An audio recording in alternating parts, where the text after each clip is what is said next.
আসসালামু আলাইকুম। এ to Z মার্কেটে আপনাকে স্বাগতম। ঘরে বসে অর্ডার করুন আপনার পছন্দের পণ্যটি। এ টু জেড মার্কেটে আপনি পাচ্ছেন পুরুষ এবং মহিলাদের সকল ধরনের পণ্য। তাই আর না দেরি করে আপনার পছন্দের পণ্যটি এখনই অর্ডার করুন।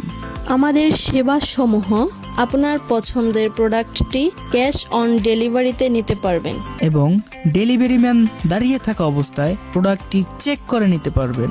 প্রোডাক্টের কোনো ত্রুটি বের হলে তখনই রিটার্ন করার সুবিধা রয়েছে। এ টু জেড মার্কেটের পক্ষ থেকে আপনাকে ধন্যবাদ।